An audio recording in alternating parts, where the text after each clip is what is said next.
Greetings, ladies. This is Kathy Washira. Welcome to Lady in Waiting. And my prayer is that this channel has been a blessing to you. And I also want to take this opportunity to welcome our new viewers and subscribers. Kindly just ignore my background and listen to my voice. This is a school behind me. Yeah, and the windows, someone broke their windows. Yeah, but I had to record this. As I said, I'm recording this somewhere randomly. Okay, it's not our usual place. So today I want to speak about idolizing the desire to marriage, to get married, not desire to marry, but the desire, idolizing the desire to get married. To desire is not bad. To desire to be married is not bad, because most women and even most men desire to marry or to get married is not bad. But there's something, there's a very thin line between desire and idolizing. And the reason why many women have gotten in trouble is because of idolizing the desire to be married. And I pray that you're just going to get me because that's the best way I could bring it up. Okay? There is a place in the human heart where only God can occupy. There is no man, there is no woman, there is no wife, there is no husband that can occupy that place. Because even if you get married and that place is not occupied by God, then even marriage is going to disappoint you, because there is a place that only God can occupy in the spirit of a man.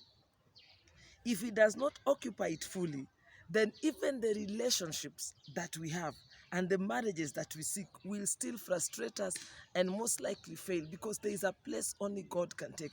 And sometimes as women, when that place where only God can take, when it is empty, it is easy for us to misinterpret and think it is you are lonely because you don't have a man, or you are lonely because you are not married. And that is why some women go to the extremes to search for a husband, or extreme to get an answer to this to get an answer for not having a husband. What is an idol? Okay, so that we are able to understand this very well. Okay, an idol is an image or a representation of a god as an object of worship. An idol is an object of extreme devotion. An idol is a person or a thing regarded with blind admiration, adoration, or devotion. Yeah, and this one, the third explanation of an idol, I think this one will fall very well in what I'm speaking about, where you regard the desire to marry, or you regard marriage with blind admiration, adoration, and devotion. Listen, marriage, if you enter marriage empty, if you enter marriage half, as sometimes we say the better half, that marriage is going to disappoint you, and we are going to see why. Okay, Deuteronomy chapter 6 verse 5, the Bible says, love the Lord your God with all your heart and with all your soul and with all your strength. That is how you should love your God. Okay, Matthew 6:33 says, seek first his kingdom and his righteousness, and all these things will be given to you as well. When you have God fully, when you worship God, when you have God fully in you, marriage will become more easier, because then you have something to fall onto. And I'm going to explain to you that as we go.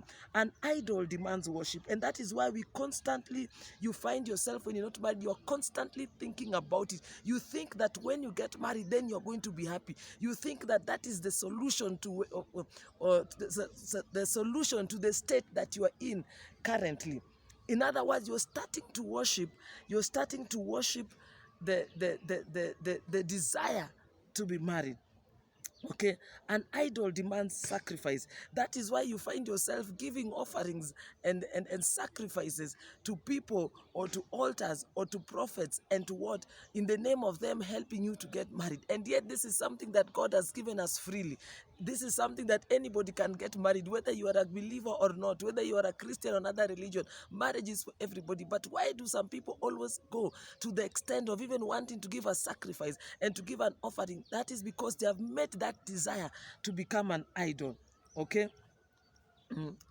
Why am I saying all this? I want you to remember this. Even as you desire, which is not bad, but to idolize the desire is what is bad. You are going to marry a human being and not a God, with a small g. You are going to marry a human being and not a God. He can only give you temporal happiness. Happiness is carnal. But joy, the one that is constant, the one that will always keep you in that marriage, joy comes from your relationship with God. The reason why some people are still in marriage, there are people who have been married 40 or 50 years, is because they know the source of their joy. They are not depending on their partner, they're not depending on their husband, or they're not depending on their wife as a source of joy. Yes, your wife or your husband can make you happy by the things they do for you or the things they do to you, but that is very temporal. That is why 1 minute you're happy because he has bought you this, the next minute you don't understand what is happening. So that is why your relationship with God is very, very paramount, even as you seek to get married.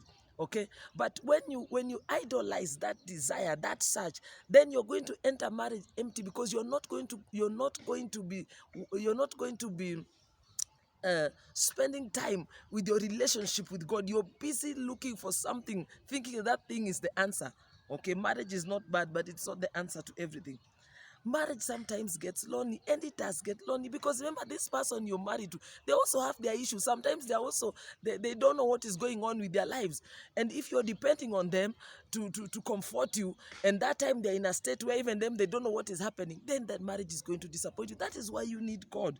You cannot make that a desire. The marriage cannot be the end goal. There has to be something more to it.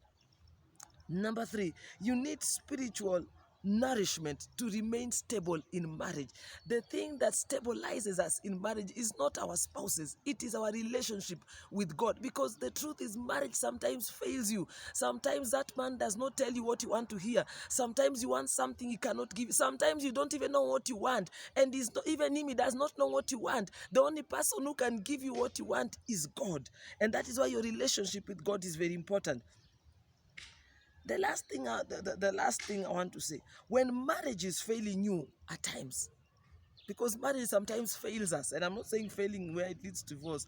I'm just saying marriage sometimes fails you, and it will. You can ask anyone who is married, okay, even the ones who say they've been happily married. What will you lean on? That day when you wake up in the morning and you don't understand what is going on, or those seasons when your husband and yourself are going through difficult time, whether it is financial or material or spiritual, what are you going to lean on? What are you going to lean on? That is why there are very many people separate, because sometimes what they are looking for from a man or from a woman, that man or woman cannot give them. That thing is only God who can give. That is why I'm speaking about the place in your spirit that only God can dwell. If that place God dwells there, then it is very easy for you, or it is easier for you to be stable in marriage, because then you are not going to seek for answers from your husband, or you are not going to seek for answers from your wife, because your wife cannot give you joy. Your wife cannot give you, there is a peace that only comes from God. The wife cannot give you that. So you have to understand that you cannot idolize marriage. Seek God, seek first his kingdom, so that by the time you're entering into this marriage, you're entering there a whole person. You're entering there when you're stable, entering there knowing who to lean on, knowing who is your source of spiritual nourishment. Your source of spiritual nourishment will not come from your husband. It will not come from your wife. And you need to enter marriage when that is already sorted. You know where it is coming from. So even in our desire as women, our desire to get married, which is good, to desire is good, but let us not idolize it. Let it not be the reason we are all over the place. God knows what you need. He knows you need that husband. He knows you need that. He knows. God knows. So don't idolize something. Don't run around looking for solution, running from here to there, looking for all these spiritual answers. No, God knows. Seek a relationship with him, because when you have God, then you have peace. You might be single, but you have peace. The peace you're having is not coming because you don't care. It is coming because you have a relationship with God. The peace that you have is coming because you fellowship, you worship, you have time in the presence of God, and he fills you. So understand this as a lady, there is a place in your heart that only God can fill. So as much as we desire marriage, let us not idolize the desire to get married. I pray that you've understood me. And in case of any question or anything, you can always contact me. The Lord bless you, and kindly like and subscribe to this channel. God bless you.